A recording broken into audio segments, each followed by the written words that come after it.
Hey guys, tonight we begin with a journey into the kind of winter that doesn't just chill your bones, it dares you to survive. Picture this: the sky hangs low and gray like a worn out blanket, and the cold isn't just in the air, it's crawling into your chest, your thoughts, even your dreams. It's the kind of cold that creaks through wooden beams and waits at the foot of your straw mattress like a silent predator. This isn't the winter you know. This is winter in medieval Europe, and you might not make it out alive.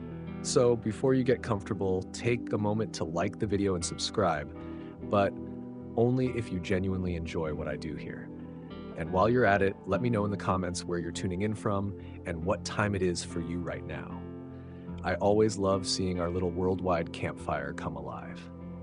Now, dim the lights, maybe turn on a fan for that soft background hum, and let's ease into tonight's journey together. It begins before the snow, before the frost thickens on the edge of the well bucket, before the animals start to huddle, before the sun forgets to rise above the horizon until nearly midday. There's a quiet warning in the wind, a whisper that tells you everything is about to change. The trees are already bare. No more fluttering of golden leaves or rustling branches overhead. The sky is pale, always pale, like it has a secret it's not ready to share. You step outside into the brittle morning and your breath instantly turns to fog, then disappears. You live in a tiny village tucked between low hills, the kind of place that might not even have a name outside your parish records. In the summer, it's all right. You can grow your barley, your onions, keep a goat or two from eating the laundry. But now it feels like nature is closing in. Not out of malice, just indifference. Winter is coming, and here, winter doesn't just mean Christmas markets and cozy socks. It means danger. It means hunger, frostbite, roofs collapsing under snow. You know this. You remember last year and the year before. You remember who didn't make it to spring. And yet, it always catches you off guard. You look down the path toward the forest. The ground is already hard. Your boots leave no mark on the frozen soil. In the distance, the trees have taken on that particular color, a cross between steel and sadness. It isn't just the weather that changes, it's the people too. Voices are quieter, movements slower, everyone is saving their energy, hoarding it like firewood. Even the baker, old Jorvik, who used to hum as he needed, now just grunts. His bread is getting smaller each week, but you don't blame him. You would do the same. You head to the edge of the village where the women are washing clothes. For the last time, probably, before the river freezes. They're slapping fabric against rocks, their hands already red and raw. The youngest among them, barely more than a child, has tears streaming down her cheeks from the cold, but she doesn't stop. No one stops. Back at home, your mother is stuffing rags into the gaps in the door frame. Your little sister, Lynette, is twisting straw into bundles for kindling. It won't be enough, but it will have to be. The big logs are saved for nights when your teeth won't stop chattering. By the time the sun dips below the treetops around mid-afternoon, your breath has already gone hoarse. Your father's voice is rough when he returns from the fields, dragging a bundle of sticks and some half-rotten turnips. He says nothing, just hands them off and sits. No one talks much in winter. That night, you huddle close to the hearth. Not too close. Smoke leaks through the thatch and makes your eyes sting, but close enough that you can pretend it's warm. Your siblings are already asleep, their bodies curled like cats, layered in every spare bit of cloth you own. You lie down and stare at the roof. You count the holes. You name the drips. Outside, the wind picks up. It sings through the slats. It shakes the shutters. It reaches down your collar and finds your spine like it has a grudge. You pull the blanket higher and whisper to yourself, just 3 more moons, then it will be spring. Then it will be over. Except you know it won't. Not really. Not for everyone. Some won't make it, but for now, you're still here. The first snowfall doesn't come with a storm. No thunder, no fanfare. Just a strange hush, like the world is holding its breath. You wake before dawn and the silence hits you first. Not the peaceful kind. It's the kind of silence that muffles footsteps, smothers voices, and makes you feel like you've slipped into a dream you can't quite escape. Outside, the landscape has transformed overnight. What was muddy and brown yesterday is now blanketed in pale, untouched snow. White stretches in every direction, softening the rough edges of the village, hiding the filth, the rot, and the cracks. For a fleeting moment, it almost looks beautiful. Almost. But you know better. You open the door and the cold bites immediately. Not just your skin, your teeth, your lungs, even the thoughts in your head feel brittle. Your father, Adric, is already up. He's clearing a narrow path from the door to the firewood pile, shovel scraping rhythmically through the powder. He doesn't speak. No one really does these days, not unless they have to. You join him. The shovel is heavy and the snow resists. It's fresh, but underneath it's packed with ice, like the earth is locking itself down. Every movement takes twice the effort. You work in silence, side by side. Your breaths puff out in clouds that vanish almost as soon as they appear. At the edge of the village, something catches your eye. It's Elba, one of the elder women, widowed, quiet, the kind who slips in and out of daily life like smoke. She's lying near the woodpile behind her home, limbs curled, face pressed into the snow like she meant to sleep there. But you know she didn't.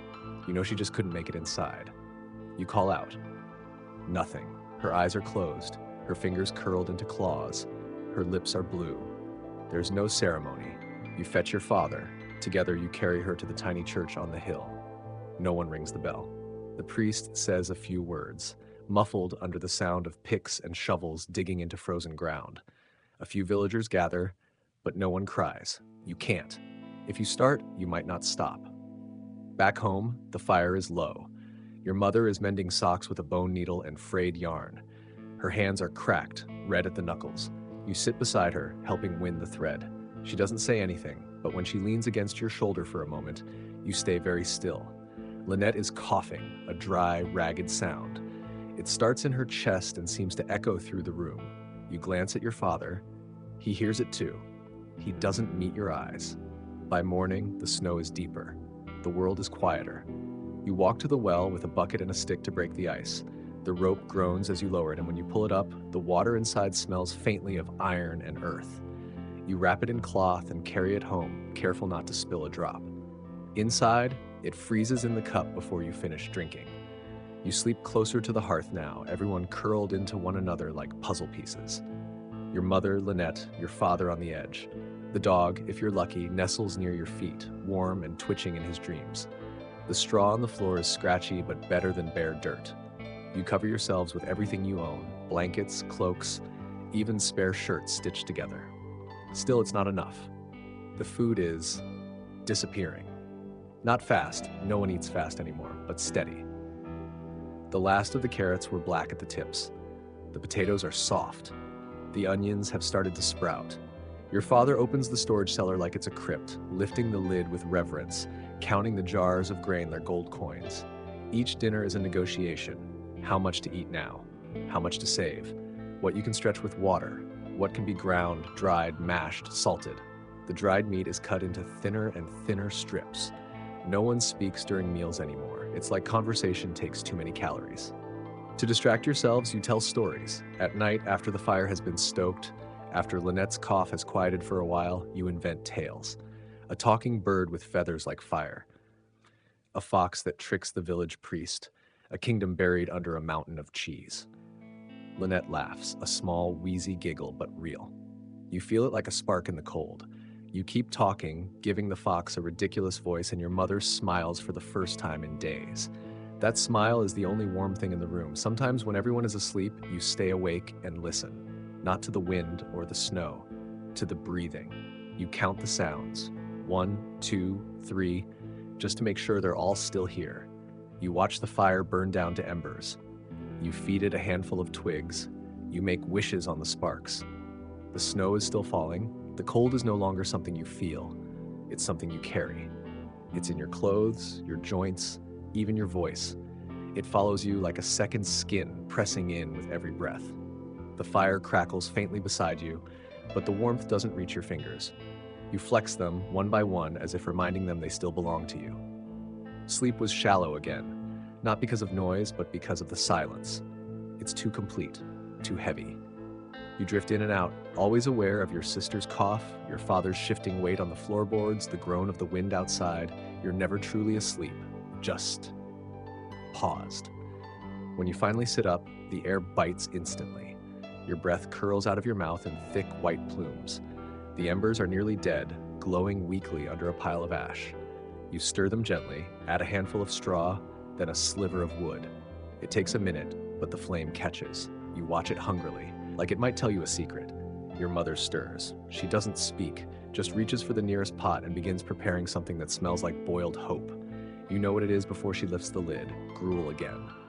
Water and oats, if you're lucky. Water and memory, if not. Lynette's cough is back this morning.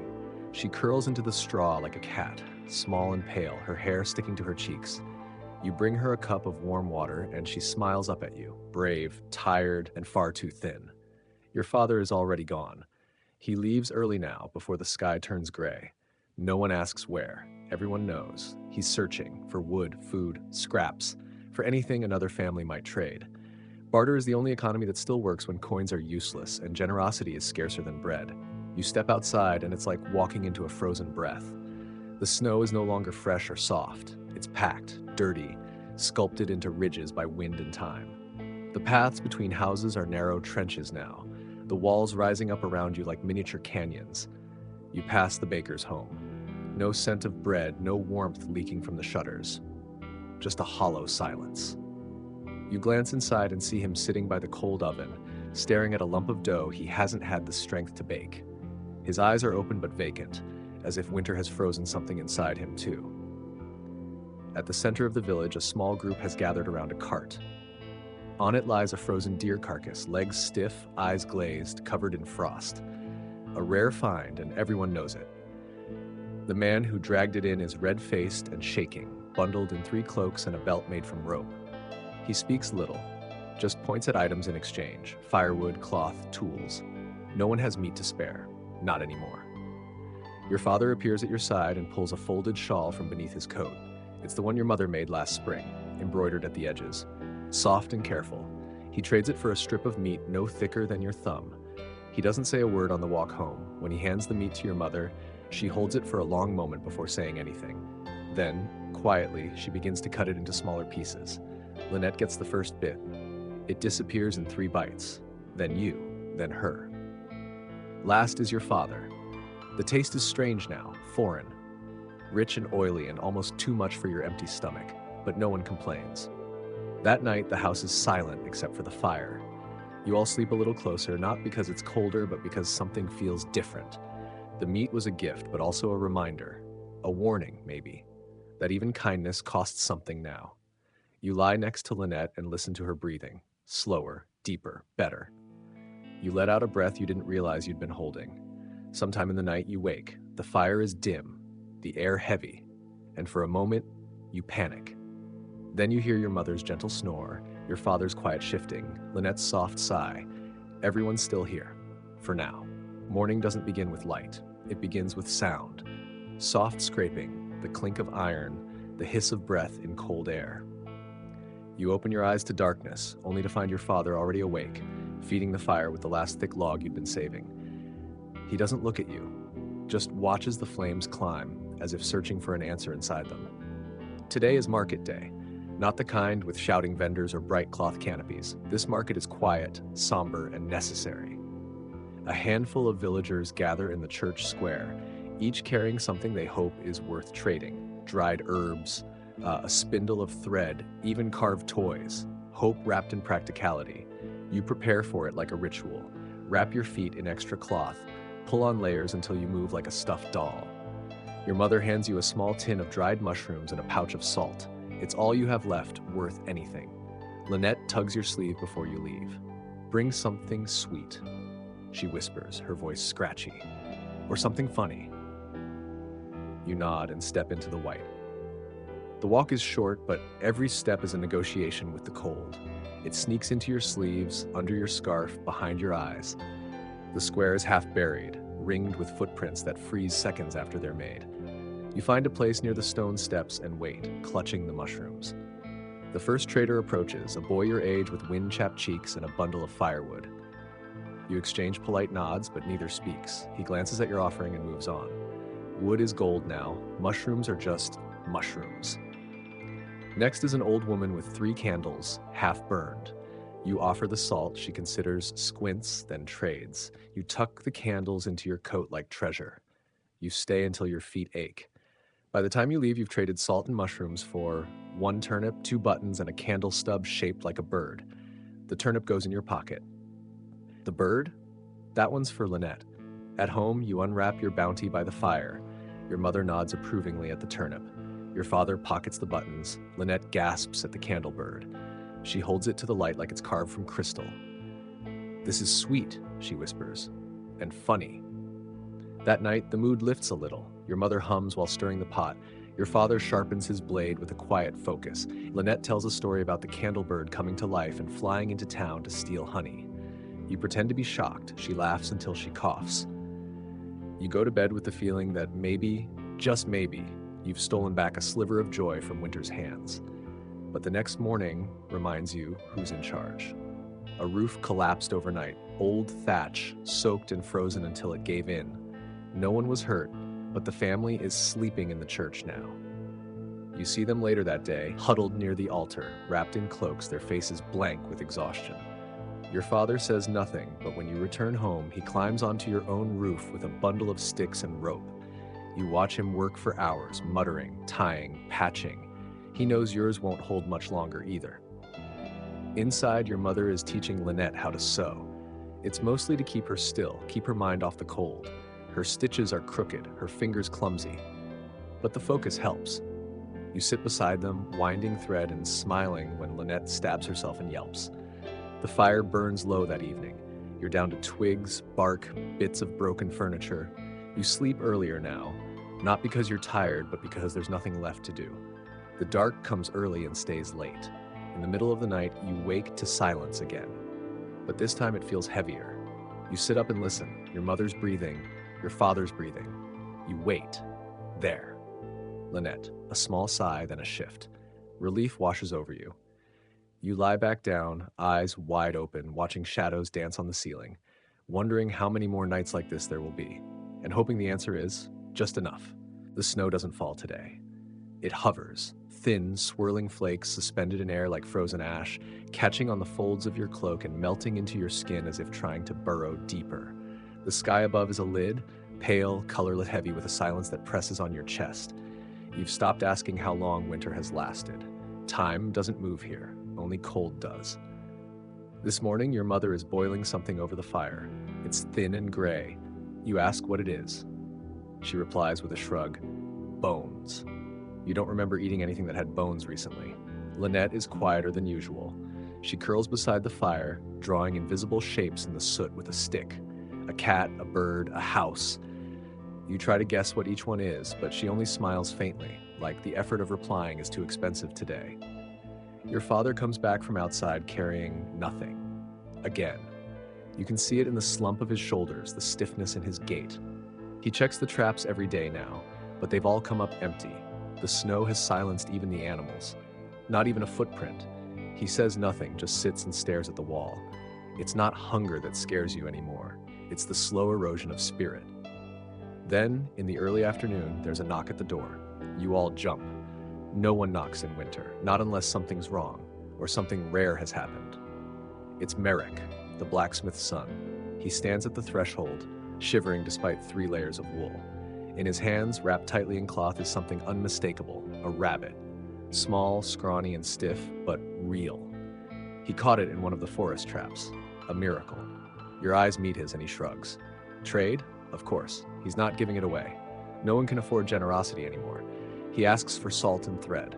Simple things, but precious now. Your mother hesitates, then disappears into the corner and returns with a pouch and spool. She doesn't say a word. She just places them in his hands gently. The trade is made. When Merrick leaves, the silence returns, but this time it feels lighter. You help your mother clean the rabbit. Lynette watches wide-eyed as if it's a magical creature. And maybe it is. Dinner that night is stew, real stew, with meat. The smell alone lifts your heart, warm, rich, smoky. The broth coats your tongue like velvet. Lynette slurps hers like she's afraid it'll vanish mid-bite. Your father closes his eyes after the first spoonful and lets out a breath, slow and grateful. You eat in silence, not out of sadness this time, but reverence. Afterward, you all sit by the fire a little longer than usual. Lynette plays with the pebbles again, this time arranging them into a tiny feast. 4 pebbles are plates. buttons for food, a thread spool as a roast. She invites you to her royal banquet, and you bow deeply, pretending to be a noble knight. Your parents smile, you smile, and for the first time in weeks, the house feels full. That night, you sleep with a warm belly and a mind that doesn't spiral. Your dreams are quiet, gentle. You wake only once to adjust the blanket that slid off your shoulder, and as you do, you realize something strange. The wind has stopped. The morning after the stew is dangerously quiet. Not just still, but hushed, like the snow is listening. You wake up slowly, unsure at first what stirred you. There's no sound from the hearth, no rustling from Lynette, no wind scratching at the windows, just silence, heavy and complete. Then you hear it, a soft creak. You sit up fast. It's your father, already dressed, standing by the door with an axe in his hand, not for chopping wood. Tracks, he says simply. He doesn't need to explain. You step outside with him, boots crunching against snow that's hardened like glass. The air is razor sharp, and your breath fogs the sky and bursts. You follow him to the edge of the trees, where it's darker, where the frost clings in thick crusts. There, beneath the low-hanging pine branches, is a trail. Paw prints. Not dogs, not foxes. Wolves, 4, maybe 5, circling along the outskirts of the village. Not close enough to attack, but close enough to see. Close enough to smell what you had for dinner. You feel your stomach tighten. Not from hunger, from knowing you're being watched. Your father places a hand on your shoulder, not to comfort you, to steady you. We'll warn the others, he says, but keep this quiet. Panic will bring them faster than blood. The rest of the day becomes preparation. Not panicked, not rushed.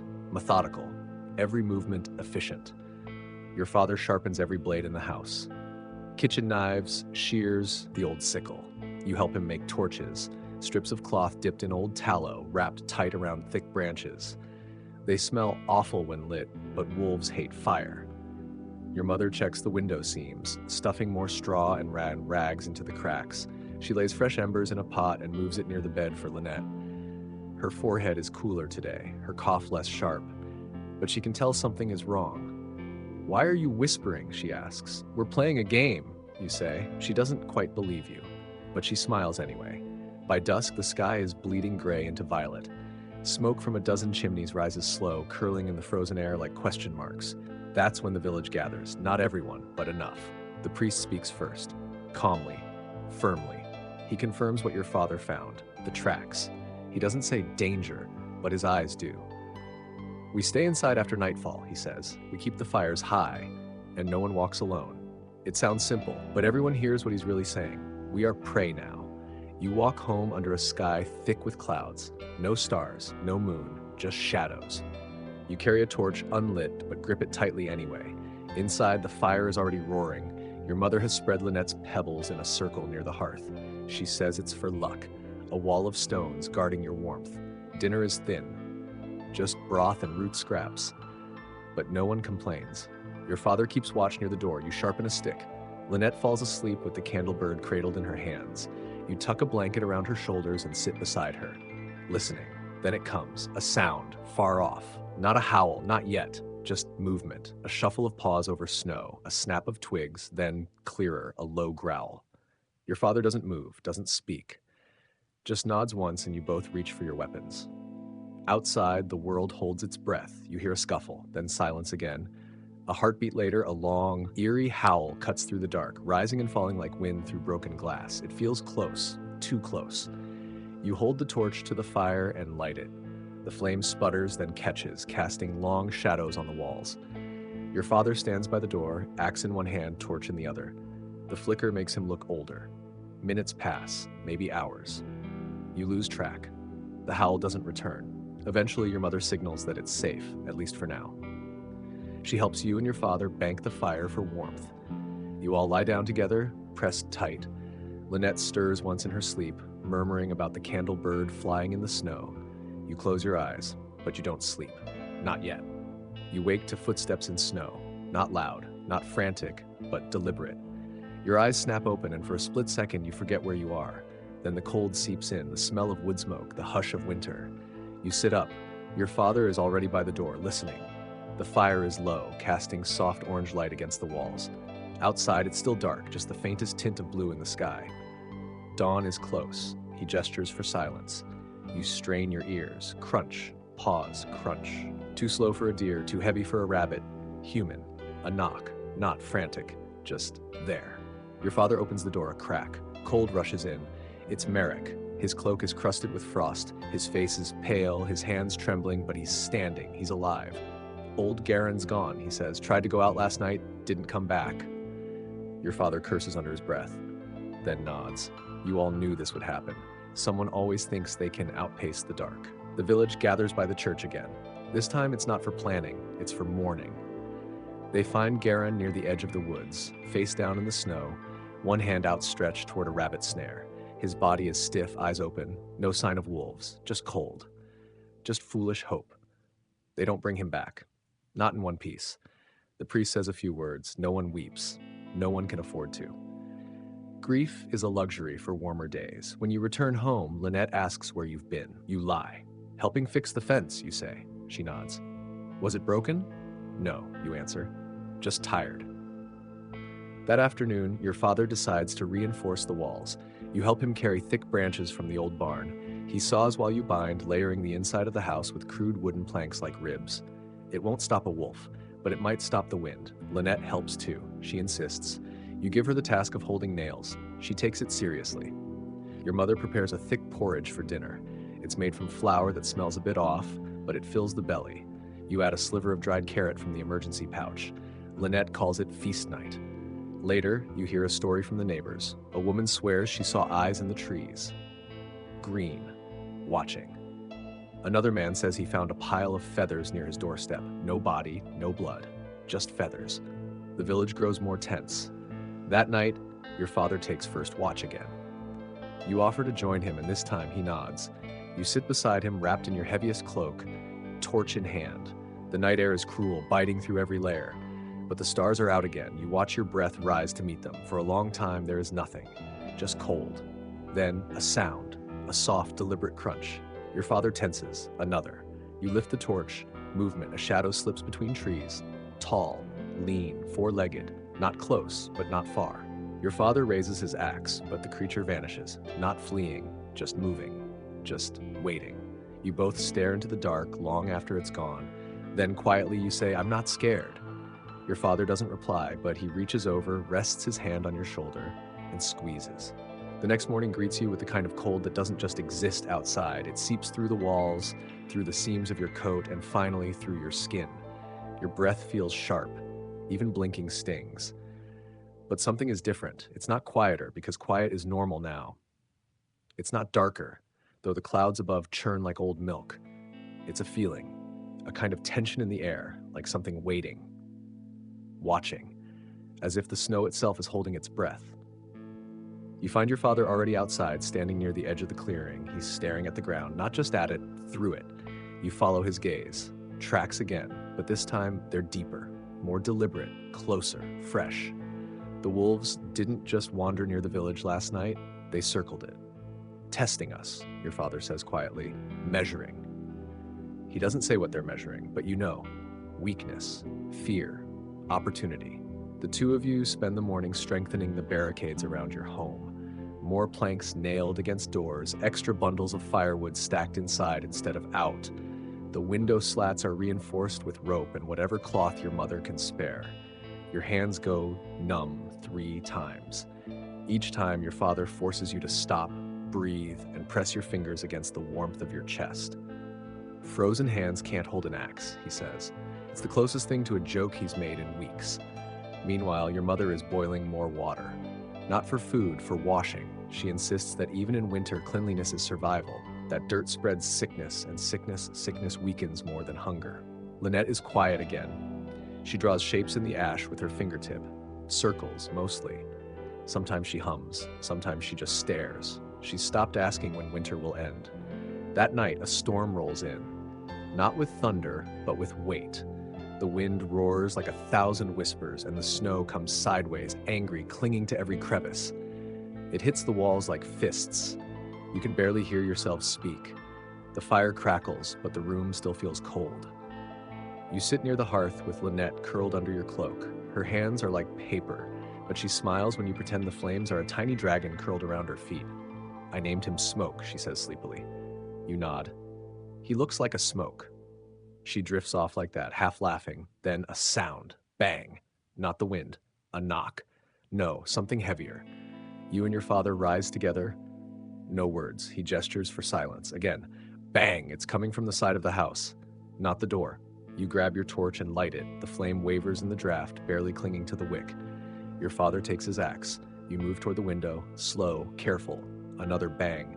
Then, scratch, scratch, scratch. You peer through a crack in the slats and freeze. Two yellow eyes level with yours. You don't scream, but your body wants to. The wolf stares, calm, patient, not afraid, not even curious, just assessing. It's massive, larger than you imagined. Its breath fogs the window and its ears twitch at the sound of your heartbeat. Your father pulls you back gently. Together, you wait. 10 seconds, 20, a minute. Then the sound of paws on snow. It walks away. Not runs, walks, like it's letting you live, for now. That night, no one sleeps. Your father keeps watch until his eyelids droop. Then you take over, sitting in silence, torch in hand, axe nearby, eyes fixed on the door. The wind moans, but nothing else comes. When dawn finally creeps in, pale and hesitant, you feel like you've aged a year. Lynette wakes first, rubbing her eyes. Did smoke scare them off? She asks. You nod. Good dragon, she says. You agree. Good dragon, indeed. You start the day by checking the window, not the fire, not the food, the window, because that's where the wolf was. But there's nothing now, just frost on the glass, thick and white, softening the memory. No paw prints, no smudges, no eyes, just your own reflection staring back. You step outside with your father, walking slowly, deliberately, scanning every edge of the snow. It's not paranoia, it's protocol. The ground is crusted over, hard and slick. You nearly slip once. Your father grabs your arm, no words, just a firm grip. He lets go once you're steady. You find tracks again, more than before, not circling this time, crossing. They've moved into the village. While you slept, your father kneels, runs a gloved finger over the snow. They're getting bold, he mutters. They're not afraid anymore. You ask the question that's been sitting in your throat since yesterday. What do we do if they come again? He doesn't answer right away. Then, we stand, and we keep the fire burning. Back at the house, your mother is boiling stones. Yes, stones. Not for food, for warmth. She places them in pots near the bedding, trying to trap whatever heat they give off. Lynette finds it funny at first, calls them fire eggs, but even she knows it's desperate now. The cold has teeth. Your father sharpens every tool again. The axe, the knife, even the old garden hoe. You help. It's rhythmic work, meditative. It lets you forget the eyes. Sort of. That evening, a meeting is called. Not in the church this time. Too far. Too risky. Instead, people gather in the largest home, the one with the brick hearth. 15 villagers. Thick coats. Tight faces. Someone suggests lighting fires along the edge of the woods as a warning. Someone else says it'll just attract them, like moths. A third man, who hasn't spoken much all winter, finally says, "We wait, then we fight." Silence follows. You realize something. No one expects help. There's no they coming to rescue this village. No king's guard, no noble army, no hunters from the next town. There's only you. You and the people you've known your whole life. Before you leave, the priest gives each family a blessed candle. For light, he says, and for courage. You hold yours tight. At home, Lynette wants to light it immediately. Not yet, your mother says gently. We save it for when we truly need courage. You don't ask what moment that might be. Dinner is surprising. Your father has traded 2 nails and a broken horseshoe for a handful of dried apples. They're chewy, sweet, sharp with forgotten summer. You give half of yours to Lynette. She squeals, just a little. It feels like a celebration. You pretend it is. Later by firelight, Lynette starts telling one of her candlebird stories again. This time, Smoke goes into the forest to talk to the wolves. He tells them we're too skinny, she says, not worth eating. Your father laughs. It's dry, more air than sound, but it's real. You all sleep closer that night. Even the dog, scrappy and old, sneaks under the blanket. You wake once in the middle of the night, not from noise, from the absence of it. Total silence. No wind, no creaks, no fire, just stillness. You sit up and feel it, the sense that something is watching, not through the window, from within the house. You turn and see Lynette's eyes wide open. I thought Smoke was glowing, she whispers. You glance at the hearth. The embers pulse once red, then fade. You rise, stir the fire, add twigs, then a log. It catches. Warmth returns. Lynette's eyes flutter closed. You stay awake a while longer, holding the candle and wondering what courage will cost tomorrow. Morning arrives not with light, but with a groan. The wind has changed. You can feel it before you even open your eyes. It doesn't whistle anymore. It moans, low and long, like something wounded trying to drag itself across the snow.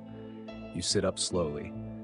The fire has gone low again, just glowing coals nestled under ash. Your mother is already moving. So is your father. Lynette's still asleep, curled into herself like a small cat. You stretch, joints stiff, fingers slow to respond. Your skin feels like paper, thin, dry, breakable. Your father beckons. You go outside together. The snow is high again. Overnight drifts, but the air smells different, sharper. There's a tension in the trees, in the way branches hang low, as if weighted by more than snow. At the edge of the clearing, your father stops.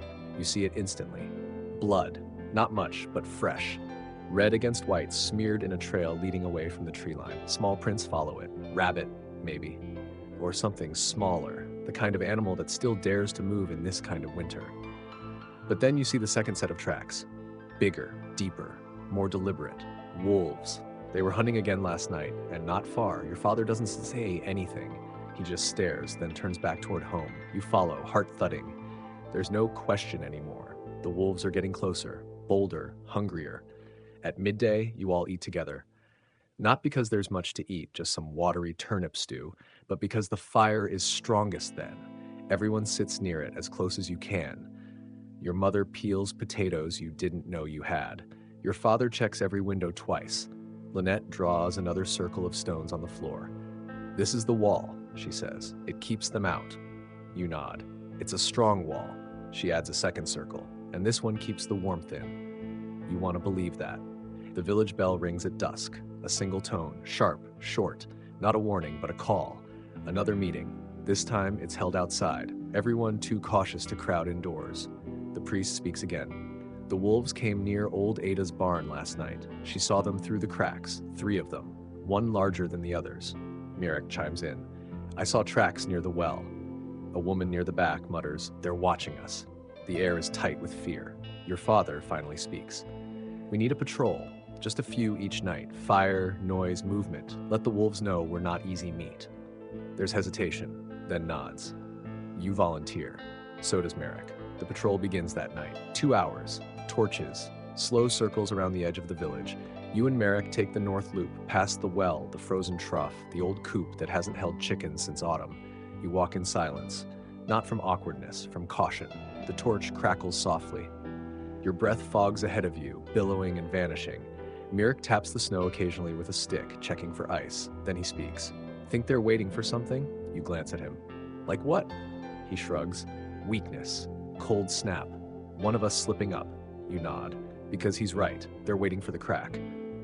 After the patrol, you return home. Your cheeks sting from the cold. Your arms are sore, but nothing attacked, nothing moved, just shadows.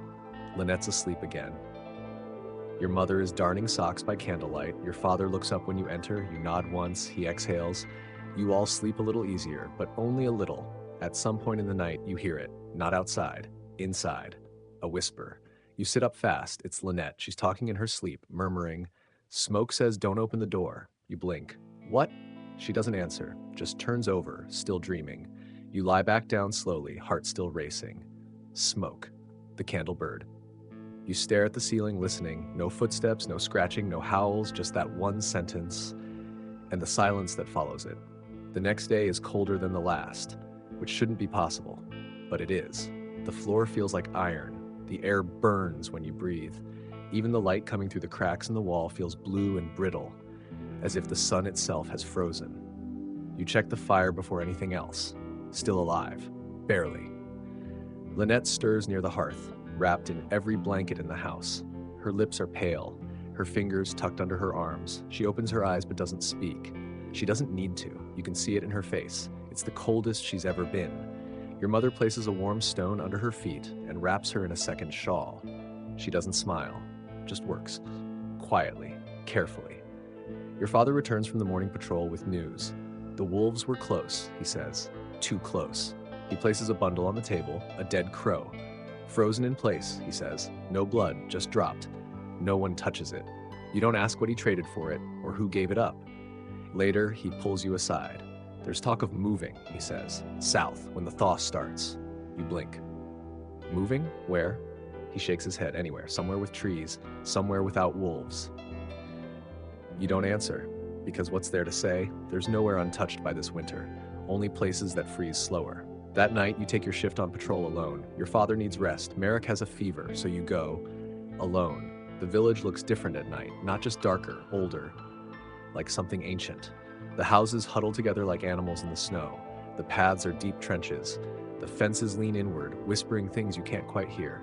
Your torch flickers weakly.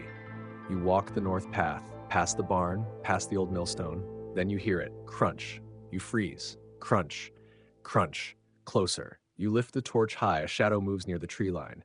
Not a full shape, just a flicker of movement. Fast, purposeful. You don't speak, don't move, just watch. It stops. You swear it's watching you. Then slowly it disappears into the trees. Not fleeing, not scared, just finished. You return home without saying a word. Your mother pours you hot water with herbs. You drink it. It tastes like grass and ash, but it warms your throat. A little. Lynette is awake again. She's holding the candle bird, whispering to it. You sit beside her. What's he saying tonight? You ask. She doesn't look up. He's sad, she says, because they're coming soon. You pause. Who? She looks at you. The ones who don't knock. You shiver. Not from the cold, from the certainty in her voice. Your father joins you a moment later. He places more wood on the fire, then sits, silent. Eventually you speak. Should we leave? Go south? He doesn't answer for a long time. Then, when the snow breaks, if it breaks, and if it doesn't, neither of you says that part. You all sleep in shifts that night, 3 hours each. Fire never dies. Eyes never close completely. At one point, you hear something scrape against the far wall. You grab the axe, but it stops. Was it the wind or something brushing past, testing the edge? You never find out. In the morning, there are no new tracks, but somehow that's worse. By now, you've learned not to celebrate the sunrise. It's not a promise, just an update.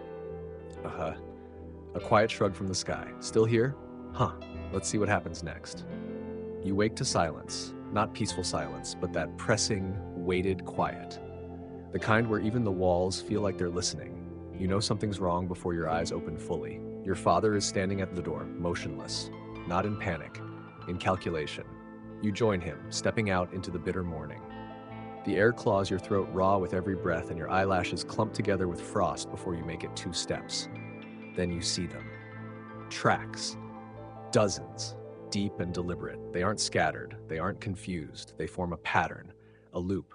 Arcs of careful approach, passing near windows, pausing at doors, doubling back. The wolves didn't just come close last night. They mapped you.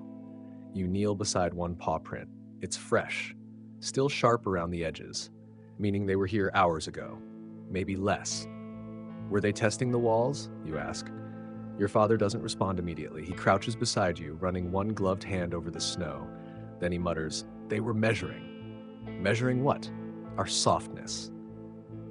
You return inside, colder than when you left. Not from wind, but from the idea that you were being studied while you slept. Lynette is sitting up today, wrapped in blankets, sipping weak broth. Her cheeks are flushed again. Not from warmth. Her fever's back. She's still smiling, still quiet, but there's something new in her eyes. Less sparkle, more flicker. You kneel beside her.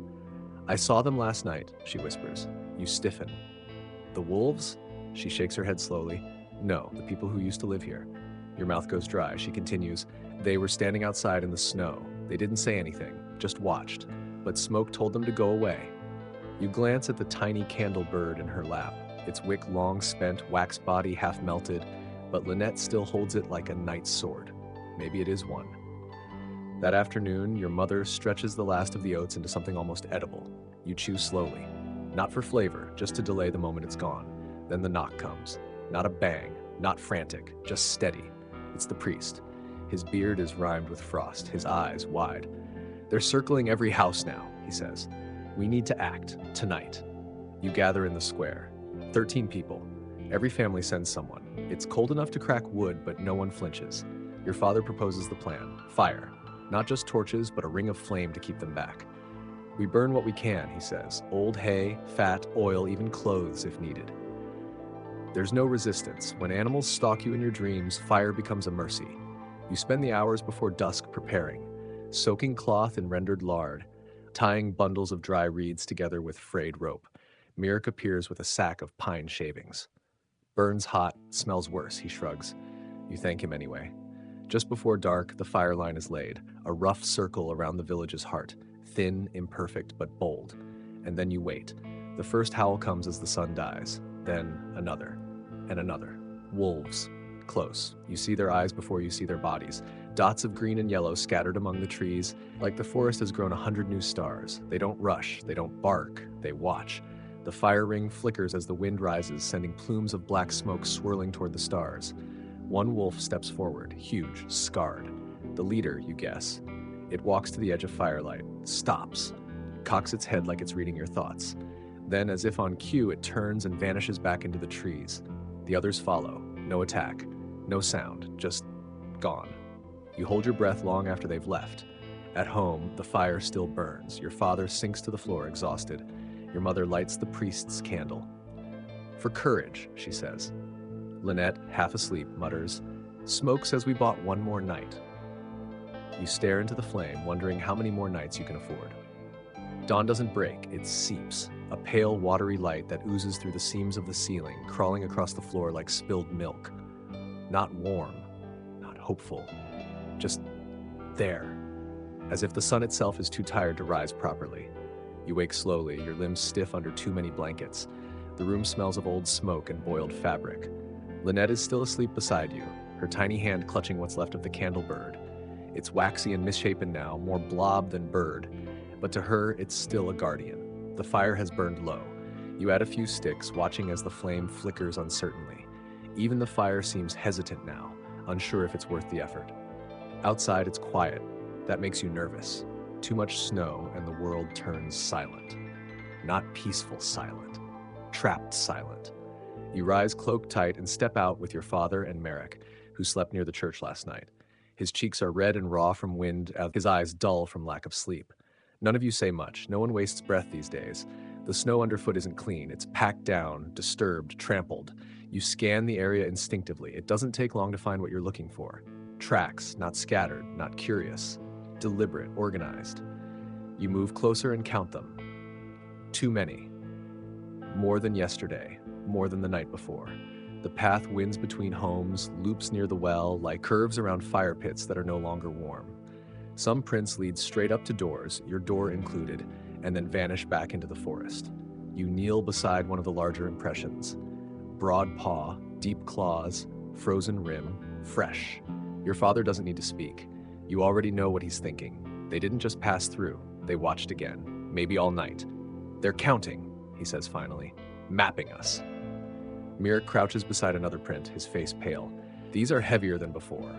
You nod, the alpha perhaps, or new wolves joining the pack, drawn by the scent of hesitation. Back inside, your mother is boiling more snow. She adds a pinch of dried herbs, mostly for color, not flavor. She doesn't speak, just stirs. Her movements are mechanical now, muscle memory honed by too many hungry mornings. Lynette's awake, but she isn't talking. Just lying there, eyes half-lidded, breathing slow. You try to coax her with a joke about the fire eggs from last week. She doesn't even smile. Just turns her head toward the window. She dreamed of the red ones again, your mother murmurs. You stiffen. The wolves? She shakes her head. She calls them the ones before the wolves. You want to ask more, but something stops you. Maybe it's the way Lynette's fingers twitch in her sleep, or how even the candlebird seems to lean away from her chest as if it's listening too. Later that day, you and your father reinforce the front door. Again. A second beam this time, an old table leg, splintered but sturdy. You stuff more cloth into the cracks, wedge a broken plate between the hinges to stop the draft. The door groans when you close it now, but it seals. Won't stop a determined pack, your father mutters, tightening the last nail. No, you say, but it'll slow them. Outside, the sky starts to dim again, though it's barely past noon. Winter has made time meaningless. There's only light and the absence of it, warmth and the memory of it. You check the fire perimeter before dusk. Most of it is collapsed into ash. A few buckets of frozen grease remain, but the tallow is stiff and the cloth is brittle. It won't burn as long tonight, or as bright. No one says it, but everyone knows the fire only buys time. Night falls without ceremony. No howls. That makes it worse. You sit by the fire with your father, both of you staring at the door. Each pop of the wood makes you flinch. Lynette stirs occasionally, whispering nonsense in her fevered sleep. Your mother pretends not to hear. Then, midnight, maybe, Lynette sits bolt upright. "They're in the walls," she says. You blink. "What?" Her voice is small, fragile. "They came inside. Not the wolves. The red ones." You look to your father. He doesn't blink, doesn't move. You don't say, "That's impossible." You say, "I know," because somehow that's easier. Later, when Lynette sleeps again, your father leans in close. "We can't stay," he says. We take what we can carry. We head south. When? When the sun returns. You glance at the sliver of gray light through the slats, and if it doesn't, he doesn't answer. But the fire does. It hisses softly, then fades. The next morning arrives as a bruise across the sky, deep purple bleeding into gray, no warmth, no golden edge. Just the heavy weight of another day. You wake up before the fire does. There's nothing romantic about it anymore. No flicker of hope, no hearthside comfort, just embers, barely alive. You blow gently, add a sliver of bark, then a second, then your breath again. It catches, slowly. The small victory doesn't warm you. Your father is already dressed. His coat is damp near the cuffs. He must have gone outside before dawn. You ask if he saw anything. He nods. Same prints, new ones too, smaller. Pups? Could be. The idea of a growing pack turns your stomach. Winter hasn't even broken yet, and they're multiplying, thriving. Lynette stirs behind you. She's not speaking much now, but her eyes track movement again, and that's something. Your mother gives her a cup of warm broth. She sips twice, then rests. She's hearing things. Your mother whispers later. Whispers. In the walls. You clench your jaw. Wolves? Your mother shakes her head. No. Older things. You don't ask what she means. There are some answers colder than questions. At midday, the village gathers again. What's left of it? 5 families send someone. The others are either sick, gone, or too scared to leave their homes. The priest arrives late, limping. His right boot is torn. A nail gash, maybe, or something worse. "We can't stay," he says. "Not like this," Merrick nods. "We plan for the thaw." Someone else laughs bitterly. "What thaw?" The wind picks up as if offended. You speak before you can stop yourself. "We go. South. 2 days walk to the forest's edge, another day to the river. Beyond that, maybe warmth." Your voice sounds too loud, too young, but no one interrupts. Even your father just nods. "We move when the sun returns, not before. We need the snow to soften." You return home with a map sketched in charcoal on old linen. It's crude, but it's something. Your mother spends the rest of the day wrapping supplies. Salt, dried meat, spare cloth, everything is packed tightly as if hoping compression adds calories. Lynette watches you work, then says quietly, "What if they follow?" You pause. "They don't like the sun," you answer. She blinks. "Then they'll come at night." You don't respond, because she's right. That night is colder than the last. The wind slashes through the slats despite your efforts. The fire gives off more smoke than heat. You sleep in shifts again. Every hour feels like a gamble, every sound like a warning. Then, close to midnight, you hear scratching. Soft, rhythmic, not urgent, not violent, intentional. You and your father freeze. It's at the back wall, like in the back wall. The one near the food stores. You both stand, quiet, axes in hand, another scratch, then a pause, then a long, dragging sound. Your father gestures for silence and moves to the window. He peers through the crack. You wait. Then he lowers the cloth and turns to you. "It's not wolves." You frown. "Then what?" He hesitates, then says, "Something standing." A chill deeper than cold floods your spine. You do not open the door. Instead, you stoke the fire. Bright, high. The light grows, filling the room with a golden hue too sharp to feel real. Lynette stirs, whispering something you can't hear. Your mother holds her tight. The scratching doesn't return, but you don't sleep again. At dawn, you check the back wall. No prints, just a mark, long, shallow, etched into the wood. Fingernails. You say nothing, just pack faster. Because now, even the wolves aren't your biggest fear. You spend the morning pretending it didn't happen. The scratching, the dragging, the standing thing behind the wall. Because pretending is easier than accepting. Easier than asking what it wanted. Easier than facing the idea that your house, your home, is no longer entirely yours. You focus on packing. Your father double-checks the knots on the bundled cloth sacks. Your mother repurposes Lynette's old cradle into a sled for dry goods, its wooden base waxed with leftover grease to help it glide. Lynette herself is swaddled in furs and wool, So many layers, she looks more like a wrapped parcel than a person.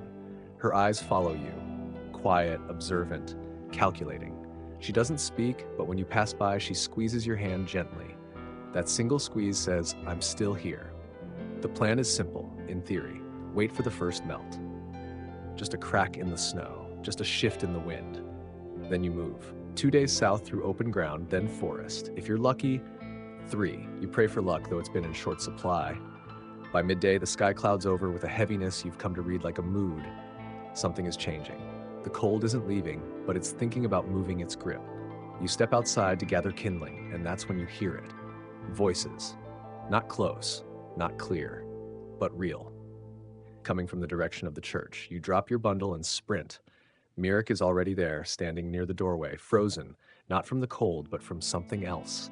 He's staring upward, lips slightly parted. You follow his gaze. Above the church steeple, flapping lazily from the weather vane, is something red. Cloth. Torn. Frayed. Half iced over. You climb up the side ladder, each rung groans under your weight. Wind whips across your cheeks, slicing like paper.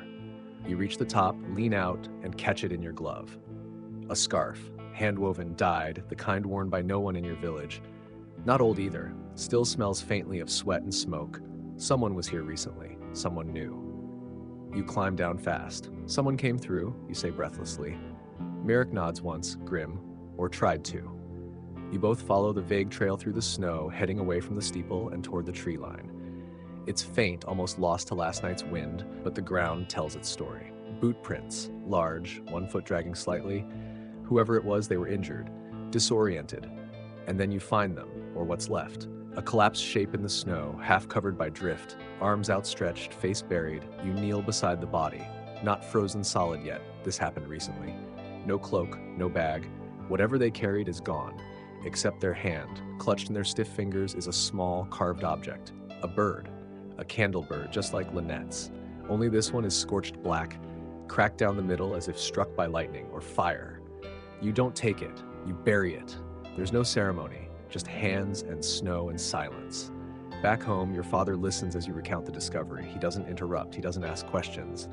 Then, finally, he says, "If there are others out there, they won't last long." You nod. Neither will we. That night, you keep first watch again. The fire spits and cracks, greedy for every last scrap of fuel. Lynette stares at the ceiling from beneath her fur cocoon. "They're not wolves anymore," she says softly. You turn. She's still staring upward, eyes glassy. "They're people, just ones who forgot they were." You don't answer, because there's something horribly plausible in her voice. Something ancient. Later, your mother lays a warm stone beside Lynette's feet. She mutters thanks, then turns her head toward the wall. As the room settles into hush, you hear it. A howl, long, low, almost mournful, almost human. Your father stiffens. "That wasn't a wolf," he says. No one disagrees, and no one sleeps after that. You wake to footsteps on the roof. Not scurrying, not bird-like. Not something small and harmless searching for warmth. Steps, heavy, measured. You lie still, heart pounding beneath your ribs like it's trying to dig an escape route. Above you, the sound moves slowly from one end of the thatched roof to the other. It's not a storm. It's not falling snow. It's intentional. Your father is already awake. He hasn't moved, just opened one eye and pressed a finger to his lips. You nod. The fire crackles softly, but even it sounds quieter, as if trying not to draw attention. Then, silence. The footsteps stop above the hearth. You both hold your breath. For a moment, nothing. Then a soft creak, as if weight shifts near the roof's edge. You look at the wall where frost outlines every crack. No shadows pass, no claws tap, but the presence lingers. Eventually, after what feels like hours, the noise fades. Not suddenly, just recedes. Like someone backing away down a hallway, your father rises silently, nods for you to stay, and steps outside with his axe. You wait, count slowly. At 45, he returns. His face is pale. "There were no paw prints," he says. You blink. "None? Not a single one. But look." He leads you behind the house, in the snow. Indentations. Not paws, not boots. Bare feet, long. Wide. Too long for any normal human. Too clean to belong in this world. "They didn't come through the snow," your father mutters. "They were just here." You touch one print just to be sure it's real. It is. Back inside, you check the windows. Reinforce the cloth seals. Even lay extra firewood across the sill for weight. You're not sure what good it'll do, but rituals help. Your mother is silent this morning. She spends most of her time at Lynette's side, wiping her brow with a snow-damp cloth, murmuring songs you barely remember. Lynette, when she wakes, stares at the ceiling again. They walked on the house, she says, but not to hurt us, just to see. You sit beside her. See what? If we're ready. You don't ask for what. At noon, the sky darkens. Not a storm. Smoke. Thick. Black. Curling above the rooftops like a warning flag. You run outside. One of the houses is burning. The widow's cottage, the one abandoned early in the season. No one's lived there for weeks, but now it's a torch. Flames consume the thatch. The walls groan as the structure buckles. The heat is immediate. Blinding. Wrong. Mirek and a few others arrive trying to smother the fire with snow and wet cloths, but it's too late. Nothing salvageable. You and Mirek circle the house once the flames die down. The snow around the back is disturbed, footprints again, but not running, just walking away. Near the side window, you spot it. Barely, a blood smear. Thin, dragged, a trail that vanishes 10 steps later. No body, no attacker, just the echo of something finished. That night, the house smells like ash and pine. You burn the last of the cured meat. Tonight's dinner. Lynette doesn't touch hers. Your father sits with his axe across his knees, not moving, not blinking, just waiting. And then, midnight, maybe, you hear something again, this time from beneath the floorboards. A creak, then a sigh. Your mother grabs Lynette and holds her tight. You kneel beside the hearth, ear to the planks. Nothing. Then, just barely like the end of a dream, whispers. You don't recognize the language. You're not even sure it is one, but it means something. You don't repeat it aloud. Instead, you whisper back. Not tonight. And the sound stops. Just like that, the fire flickers high. Your shadow dances across the walls. Lynette stirs in her sleep and smiles. They listened. You pray she's right. The next morning, the sky is the color of old metal. Dull, dented, threatening to split. You wake before anyone else. The fire's out, but the ashes are still warm. That's something. You stir them gently, feed in a stick, wait. The flame returns slowly, dragging itself to life like it resents the effort. Outside, the snow has hardened overnight. It cracks under your boots, sharp and loud. Every step feels like an announcement. You head to the well first. The rope is frozen. You work it loose with your glove, breath rising in fast white clouds. The bucket scrapes against the stone as you pull. Halfway down, you hear it. Drip. Then again. Drip. Drip, not from water, from something else. You lean in slightly, careful not to slip. The well breathes. That's the only way you can describe it. A cold gust rises, not from above but within. It brushes your face impossibly deep, like the earth itself just exhaled. You stumble back, spill the bucket. The rope swings wildly for a moment, then stills. You don't look down again. Back home, Lynette is awake. She's humming. Not a song you recognize, not a tune she's heard before, just notes. Ancient and raw. Your mother tries to hush her, but she won't stop. Her eyes are open but far away. She dreamed again, your mother says quietly. You nod. I heard. She said there were voices beneath the floor. They asked her name. You stiffen. They asked, your mother repeats, not demanded, asked. Did she answer? She wouldn't say. The rest of the day passes in preparation. You're close now. The thaw hasn't come, but the cold has shifted. You can feel it. The snow's not melting, but it's loosening. Your father sharpens tools. You wrap cloth around the sled runners. Mirek trades you an extra flask of oil for a piece of cured bark. Every gesture feels final. That evening, the village bell rings. Once. Sharp. Clear. You run. Everyone does. It's the church again. But this time, not fire. Footprints. Dozens leading into the church, but none leading out. You step inside. The door creaks. The air is warmer here. Slightly, wrongly, the pews are empty, the altar untouched. Then you see it. The priest's cloak, hanging from a beam. But the priest is gone. No blood. No struggle, just absence. Someone whispers. You turn, no one there. But you felt it. You return home in silence. Lynette meets your eyes when you walk in. They called him by name, she says. You don't ask how she knows, because by now you believe it. That night, your father says only one thing. We leave tomorrow. No one argues. You pack with shaking hands. The snow may be deep, the way may be blocked, but staying is no longer safety. It's surrender. You leave at dawn. No ceremony, no final breakfast, no farewell to walls that no longer feel like shelter. You simply pack, pull, and step into the snow.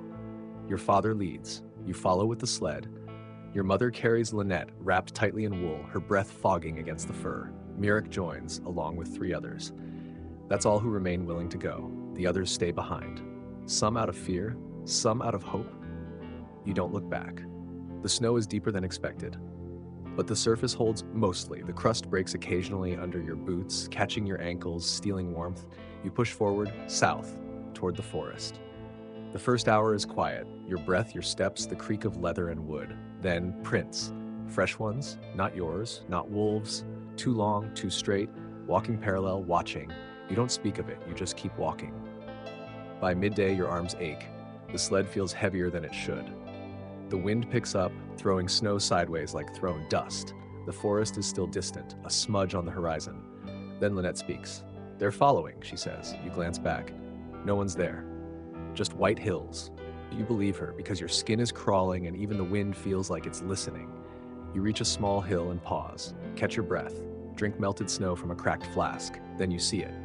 Far behind, on the ridge. A figure. Not moving. Just standing. Tall. Watching. You blink. It's gone. You don't mention it. Everyone else saw too. That's enough. By afternoon, the light begins to fail. The clouds thicken. The world dims. Your father points to a thicket, a shallow dip surrounded by brush. We stop there. You set up quickly. Blankets over a patch of fir needles. Oil lantern half filled. A tiny fire made with bark and lichen. It's not much, but it's heat. You all huddle, eat quietly. Dried roots, a piece of salted meat. Lynette sleeps, but her hand keeps twitching, like she's reaching for something in her dream. The wind changes direction. Then, howling. Close. You grip the axe. Your father raises the lantern. Nothing. Then, behind a tree. Movement, 4 legs, then 2. Then, gone. The others look at you.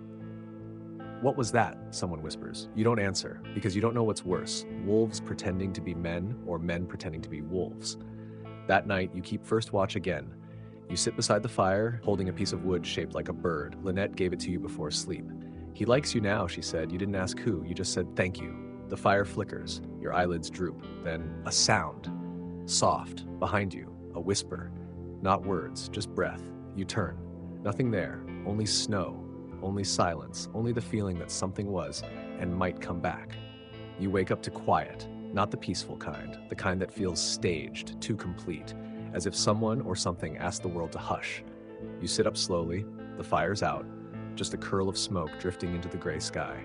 Your limbs ache, not from sleep but from stillness. You check the sled, still there. Your mother, Lynette, still bundled, still breathing. But something's changed. The trees, they're closer. You were sure the forest was still half a day away when you fell asleep. But now it's here, not surrounding, just waiting. "How?" you ask your father. He doesn't answer right away, just scans the tree line with squinted eyes. "Then we walked less than we thought. Or something moved closer while you slept." You break camp quickly. Everyone's quiet, even Marek, usually muttering complaints, just moves. You step into the trees, the light changes instantly, from pale to green. The snow here is deeper but softer. It muffles sound, makes every step feel stolen. The forest doesn't feel dead, it feels patient, like it knows why you're here, and it's deciding what to do about it. An hour in, Lynette whispers, "They're not behind us anymore." You pause. They're ahead now. You look around. Nothing moves. No branches break, no footprints in the snow but yours. But the air is thicker. Breath holds longer in your lungs. Then you hear it. A creak, like a door opening. Except there are no doors, just trees, and snow, and the feeling of being seen. You don't run, you keep walking, because that's the deal here. If you pretend it's normal, maybe it will be. Another hour passes, the path narrows, thorny brambles line the sides, the sled snags and you have to lift it over rocks. Everyone's tired, cold has soaked into your bones. Then Lynette starts humming again, that strange melody. No one stops her this time. It's the only sound that doesn't feel intrusive, and when she hums, the forest seems to listen differently. Not hostile. Curious. You camp early. There's no flat ground, so you settle between 2 twisted trees. Firelight stretches long shadows across the trunks. One of the trees has symbols carved into its bark. Old, weathered, unreadable, but familiar. You've seen them before, on the candlebird. Lynette points at them. This is his tree. You don't ask who, the wind answers for you anyway. It whistles through the branches in perfect time with her song. That night, you sleep in shifts again. But even in sleep, your ears stay open, and just before dawn, you hear it. A voice, not close, not far, calling your name, not screaming, not pleading, just saying it once, like a suggestion. You don't answer, but your eyes open. And in the dark, across the fire, something is standing in the trees, not moving, just watching. You don't scream, you don't move. You just lie there watching the figure across the fire. It doesn't approach, doesn't gesture, just stands. Too still, too tall. You blink once and it's gone. Your heart races, not from fear, from certainty, because you know what you saw, and it saw you. When morning comes, no one mentions it, but your father moves faster. Your mother ties the sled tighter. Even Lynette wraps her arms around your neck and whispers, "We should be gone already." You agree. The forest seems narrower today. Branches lean in, snow falls without wind. You notice bark missing from some trees, long gouges carved in spirals, claw marks, symbols, warnings. None of you stop to inspect them. By midday, you reach a clearing, wide, perfectly circular, no trees grow in it. The snow here is undisturbed, too clean, the kind of clean that feels placed, manufactured. At the center is a stone, flat, round, low to the ground. Lynette walks toward it before anyone can stop her. You call her name once, twice, but she doesn't turn. When she reaches the stone, she kneels, places her hand on it, then begins to hum, that same tune, but slower, sadder. The wind hushes. Your father steps forward to retrieve her. But Lynette lifts a finger. Don't. Her voice is steady. They're listening.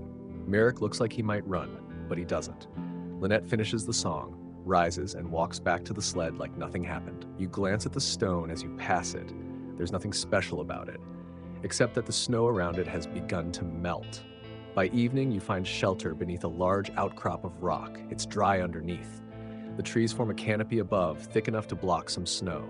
You build a fire, a strong one. Use the last of the pine sap to keep it high and bright. Lynette sleeps against your side, murmuring in her dreams. Your mother sharpens a knife that's already sharp enough. Mirk watches the dark like it owes him money. You take first watch. Midnight comes quietly. Then a whisper. Not from the woods, from the stone. You sit upright. Listen. Nothing. But then Lynette wakes up suddenly. "They're near," she says. "How near?" She points toward the edge of firelight. You squint. Nothing. Nothing. But then movement. Branches bending, not breaking. Snow falling from nothing. You throw a log onto the fire. It flares. And for a brief second, you see them. Shapes. Too many limbs. Not enough faces. Eyes that blink sideways, and then the light fades, and they're gone. The fire burns hot, but you feel cold, not on your skin. Inside. Like something left a window open in your bones. Your father doesn't sleep the rest of the night. Neither do you. Because tomorrow, you leave the forest, or it closes behind you. The fire dies before the sky begins to lift. Not rise. Not glow. Just lift. Like a foggy curtain being tugged half-heartedly by someone who isn't sure if morning is worth it anymore. You're already awake. So is your father. So is your fear. Lynette sleeps briefly on your chest, curled like a bird against the cold. Her breath comes in small puffs, visible for only a second before the air eats it whole. You don't wake her yet. Instead, you listen. No wind, no birds. Just the soft groan of settling snow and the brittle creak of trees that have been watching too long. You pack silently. Sled, blankets, the last of the smoked meat. Merrick breaks the silence only once to mutter, "Today." Not a question, not a prayer, just a fact. Today, you reach the river. Today, you get out. If it lets you. You start walking before the fire's last smoke has risen. The trees are thinner here, sparse, tired. Branches sag low as if exhausted by what they've seen. Some trees bear markings, not clawed, not etched, but rubbed smooth by something. Foreheads, hands. You don't stop to check. The snow crunches beneath you, more ice than fluff. The sound feels too loud. Every step sounds like a signal. The ground begins to rise. The slope is gradual but long. Your calves burn. The sled catches on roots hidden under snow. Your mother slips once, cuts her palm on a stone. She binds it without a sound. You crest the hill and see it, the ridge. Beyond it, the southern valley, and the river. Frozen, winding like a silver scar through the white. The trees thin to a border, the sky opens, the sun, what's left of it, finally shows a face, and you breathe. Everyone does, like lungs forgot how, and now remember. Your father lets out a sound that might be a laugh or a sob or both. You let yourself feel hope. For 10 seconds, then Lynette says, "They know." Your stomach drops. You turn slowly. They're at the tree line. Figures, not running, not shouting, just there, watching. Their silhouettes blend with the trunks. Their limbs are wrong, too long, too slow. They move like puppets, strings cut but still trying to dance. They followed us, Merrick says. No, your father answers. They never left. You descend the ridge fast, sliding, dragging, falling. The sled tips once, you right it. Lynette clings to you with frozen fingers. No one dares speak. You reach the valley floor, flat, cold, open. The sky widens above like an eye with no lid. Then you run, not sprinting, not panicking, just moving as fast as snow and terror allow. The river waits ahead. Closer, closer. You reach the edge. Your father tests the ice. It holds. He steps first. Then you. Then the sled. Each step echoes. Too loud, like knocking on a door you don't want opened. Midway across, Lynette shivers violently. She points back. They're at the ridge. You look. They are. A line of shadows stretching from one tree to the next, not chasing, just standing. But there are more now. Dozens, maybe more, silent, still. You whisper to the wind, don't let them cross. The river groans beneath you, but it holds. You reach the far side and collapse. Your knees buckle. Merrick drops to all fours and sobs into the snow. Your mother wraps Lynette tighter. Your father doesn't rest. He watches the figures. They haven't moved, but they don't leave either. They just wait, as if time means nothing, as if patience is a weapon. That night, you don't build a fire. You dig into a snowbank and hide inside with your family, your breath warming the tiny space by inches. And as you drift towards sleep, heart pounding, eyes wide, you dream of something whispering. Not in words, but in direction. South, south, south, because the forest let you go. But what waits ahead might not. You don't wake so much as reassemble, your body stiff, your eyes burning, your breath white. The snowbank kept you warm enough to survive, but not enough to rest. You blink against the dawn light, pale, thin, like milk drained of all its cream. Your father is already up, clearing snow off the sled. Merrick is stomping around trying to get blood back in his feet. Your mother helps Lynette sip melted snow from a tin cup. No one speaks much. The river is behind you. The forest is behind you, but nothing feels safe. South. That's all anyone says now. South. Like a spell. You follow the riverbank for most of the morning. The ice beside you is starting to crack, not dangerously, but enough to remind you that seasons still exist. Somewhere beneath the snow and fear, time moves forward. You find tracks again, not yours, bare feet. Again, following the river. Ahead of you, you don't say anything. Just grip the sled rope tighter. The valley begins to shift. What was once open and wide now closes in again. Hills rise on either side. The river bends sharply west, but you continue straight toward a line of dark rock that marks the edge of known land. It's not marked on any map, but you know it, because your father knows it, and he's afraid. He stops suddenly. We go through, Merrick protests. Over the ridge is faster. Your father shakes his head. They'll expect that. So you follow the ravine. It's narrow, cramped, jagged walls press in on both sides. You have to go single file. The sled scrapes constantly, like it's protesting the decision.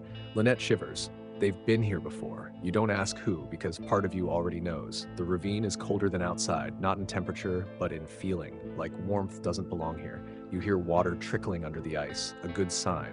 Water means melt. Melt means change. But then you hear something else, a rhythm. Not footsteps. Not echo, just presence. Following. You increase your pace. The ravine twists, turns, darkens. You light a small torch using the last of your wax-soaked cloth. It sputters but holds. The light casts long shadows on the stone walls. One of them moves, not because you moved, but because it wanted to. Your mother gasps softly. Ahead, the ravine opens into a basin, low ground. Surrounded on all sides, a trap. You hesitate, but it's too late. The sled tips. Your mother stumbles.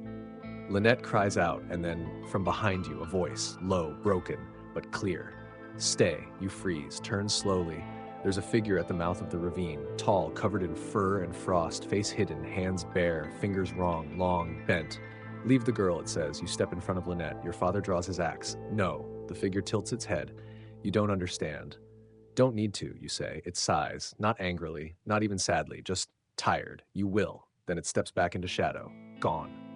Just like that. No sound, no tracks, just absence. You don't wait. You grab Lynette, lift her onto the sled. Everyone moves, fast, out of the basin, up the hill, until your lungs burn, until the light returns, until the ground evens out again. Only then do you stop.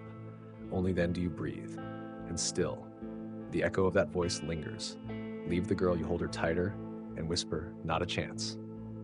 You don't ask what it meant. You don't repeat the words. You just keep walking. Because if you start asking questions now, if you start trying to understand, you might stop moving. And stopping is the same as giving up. The land opens ahead, wide stretches of snow-smeared earth dotted with rocks and dead trees. The kind of emptiness that makes your thoughts louder. The wind picks up again, bitter and blunt, like it's trying to shave your skin off piece by piece. Lynette sleeps on the sled, curled so tightly she barely looks human. You check her pulse twice in the span of an hour. Still warm, still there, still yours. Merrick walks beside you in silence. Occasionally he mutters to himself, but the words are fractured. Bits of prayer, bits of memory, bits of guilt. You don't interrupt. Your father scouts ahead now, always 20 steps beyond the group, axe in hand, back straight. You don't ask how he keeps going. You just match his pace. By midday, you reach a crumbling stone marker, a pillar, older than the village, older than even the stories. You touch it. It hums beneath your glove, a vibration that doesn't rise from the earth but from inside the stone. Lynette opens her eyes. This is where they started. Who, you ask, though you already know. The ones who forgot they were people. You nod slowly. She sits up. We're close. To what? She looks past you, eyes unfocused, to the thing they're afraid of. You don't press, because part of you wants to know and part of you really doesn't. The clouds thicken, shadows stretch longer, the wind dies suddenly. You know what that means now. When the wind stops, they move. You pick up speed, the sled jerks, bouncing over frozen patches. Lynette doesn't complain. Your mother stumbles once, bleeding from her lip, but waves off help. Then, the sound. It comes from everywhere. Low, vibrating, a growl that's not quite growl. Like 1,000 voices humming the same note, just slightly out of tune. Lynette covers her ears. They're close. Merrick turns. Points. Shapes. Moving across the plain. Fast. Not running. Gliding. Your father shouts, "To the ruins. Now!" You don't ask which way. You feel it. A ridge. A shape. Broken walls half buried in snow. The remains of something once large. Maybe a keep. Maybe a temple. You reach it just ahead of the shadows. Duck behind stone. Pull Lynette close. Your father and Merrick flank the opening. Your mother lights a fire with shaking hands. The shapes stop at the edge. You see them clearly now. Not beasts, not men. Just emptiness given form. Tall, ragged, limbs too many, eyes too few. They don't speak, they just watch. Lynette whispers, "They remember this place." You look around. Symbols carved into stone. Some match the candle bird. Some are older. One glows faintly. A circle inside a triangle lined with ash. You touch it. It's warm. Lynette gasps. The shadows recoil slightly. Just an inch. But it's real. Your father notices. Do it again. You press your hand harder. The stone burns, but not your flesh. Just fear. It leaves you for a second. You feel lighter. The shadows hiss. They take one step back, then another. Then they vanish, swallowed by wind. Gone. Lynette exhales, so do you, but your hand keeps burning. Not pain, just memory. You're not sure what you did, only that it mattered, and that it's not over. Not yet. Night falls like a curtain made of iron. Heavy, unforgiving. You build a fire inside the ruins. It crackles high and hungry, flames licking at stone. The warmth should comfort you, but it doesn't. Not here. The carved walls pulse faintly in the firelight. The ash-ringed symbol you touched still glows, soft as breath. Lynette lies near it, sleeping finally. Her face is peaceful. Too peaceful. Your mother dozes beside her, arms curled protectively. Your father sits opposite you, and sharpening his axe out of habit more than need. Merrick stands guard at the broken archway, staring out into the dark like it might apologize if he looks long enough. No one speaks. Not really, until your father says, "Tomorrow." Just that, but it means everything. Tomorrow you cross the final stretch. Tomorrow you leave this cursed land behind. If tomorrow comes, you nod. We'll make it. He doesn't smile, doesn't answer, just sharpens and sharpens. You take second watch. Merrick sleeps with his back to the wall. Your father eventually lays down but doesn't close his eyes. The wind returns around midnight, not loud, not biting, just present, like breath against your neck. You sit closer to the fire. That's when you notice the shadows on the walls are wrong, too long, moving when you're still. One stretches across Lynette's sleeping form. You throw a log onto the flames. The shadow twitches, then vanishes. Lynette stirs. "They're testing," she whispers. You nod. "They want to know if we'll run." She curls tighter. "We shouldn't." So you don't. You stay. By morning, the sky has cleared, blue, sharp, cold, but beautiful. For the first time in days, it feels like weather, not omen. You pack quickly, no breakfast, just snow to drink. You leave the ruins, and you feel it watching you, whatever it is. Not the shadows, not the forest, something else, older. You walk in silence, 1 mile, 2. The snow changes, thinner, crusted with patches of earth. You reach a ridge, below, open field. Beyond it, trees, but not those trees. Real ones, soft pines. And beyond that, a trail, not made by you, not wild, worn, a road. You exhale. South. Your father grins, first time in weeks. Mirek weeps. Your mother holds Lynette so tightly she squeaks. You start running. The field is wide, flat, pure. The first step feels like freedom. Then Lynette screams. You spin. The field ripples like something beneath it moved. No time to think, no time to shout. Just run. The snow bursts upward behind you, a shape, massive, shadow-wrapped, like a wolf made of night, but wrong. Too big, too quiet, it doesn't howl, it breathes, and with each breath, the snow around it vanishes. You sprint, everyone does. The sled tips, Lynette falls, you turn back, grab her, lift her. The thing roars, not sound, force. Snow erupts in a ring. Mirek stumbles, disappears. Gone. You don't see how. You don't stop. You reach the far tree line. The thing pauses at the edge of the field, can't cross, won't cross, just watches. Lynette sobs against you. They're scared of this place? You whisper, good. Your father throws a rock at the shadow. It doesn't flinch, it just vanishes. No sound, no flash, just gone. You collapse behind a log, breathing like a furnace. Your mother sobs quietly. You hold Lynette close. South is here. South is real. But the past didn't stay behind, it followed. And tomorrow, you decide if it ends. South is not warm, not yet, but it breathes differently. The air doesn't cling, the trees don't lean, the snow falls straight, not sideways. Even silence here feels gentler, less like waiting, more like resting. You sleep your first real sleep. It doesn't last long, but it's deep, dreamless. And when you wake, your limbs don't scream, just whisper. Lynette wakes beside you, her fingers curled around the wooden bird. She hums softly. Not the same song as before. This one's new, lighter. Still strange, but not sharp. Your mother boils pine needles in a dented pot. The smell is bitter, but clean. Your father stands at the edge of the clearing, looking south with eyes that dare to believe. You bury Mirek that morning. There's no stone, just branches arranged in a circle. Lynette places a feather at the center. No one speaks during the burial, because no words are big enough for what came before or what waits after. By midday, you're moving again. The trees thin. The road strengthens. Dirt, not snow. Mud, not ice. You pass old markers, wooden posts carved with symbols not unlike the ones from the ruins. Only these don't glow. They warn. Your father reads one aloud. Boundary of the hollowed veil. He spits to the side. We're out. Lynette shakes her head gently. We're past it. That's different. You walk another day, then another. The cold softens, but doesn't vanish. The shadows linger, but only at night. Still, they linger. One morning, you hear something ahead. Voices. Real ones. Not whispers. Not wind. People. You approach slowly. A small village. Fences. Chickens. Smoke. A man chopping wood looks up and waves. Your father waves back awkwardly like he's forgotten how. They offer shelter, food, warm water. No questions. They recognize the look in your eyes. They've seen it before. That night, you sit by a fire, inside, on a chair with a roof. You almost laugh. Lynette sleeps with 2 blankets. Your mother holds her hand. Like your father sharpens his axe, but out of habit now, not fear. You ask the village elder about the northern path. He goes quiet. Still closed? You ask. He nods. We don't look north. You press gently. Why? He stirs the fire. Because the north looks back. You understand. More than he knows. Weeks pass. The snow begins to melt. Lynette eats full meals, smiles more. She still hums, but it's softer now. Less like memory. More like hope. One morning, she draws something in the dirt. A circle. A triangle. A line through both. You ask what it means. She shrugs. Home. You trade labor for supplies. You build. You plant. You rest. But you never forget. The forest still haunts your dreams. The stone still burns faintly in your hand. And sometimes when the wind is just right, you swear you hear that same old whisper, leave the girl. Only now, you whisper back, she left you. The shadows don't answer. They never will. Because they're not gone, just waiting. But so are you. And next time, you won't run.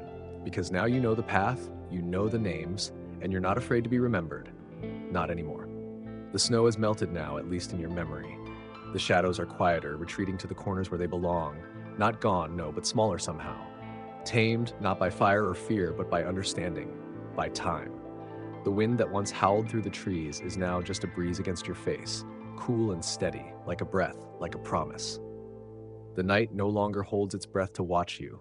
It exhales with you. In, out, gentle, rhythmic, safe. You're not in the forest anymore. You're somewhere warm, somewhere soft. The weight of the axe is no longer in your hands. The burden has shifted, not to someone else, but into memory. And memory, no matter how heavy, eventually folds into silence. Lynette hums from another room. Not the old tune, but something lighter, something whole. Her voice fades as your eyes begin to close. The world narrows, not in fear, but in peace. A narrowing that means rest, means stillness. The sky outside your window is dark, but it's a kind dark, a dark that wraps itself around your shoulders like a worn blanket, still warm from another story. Whatever followed you from that old road, it doesn't follow here. Because here, there are only stories, and stories end where sleep begins. So let the silence hold you now, let the cold stay outside, and let your breathing find its rhythm, slow and safe. You're home, you're safe, you're remembered, and now you can rest. End of script. Sleep well.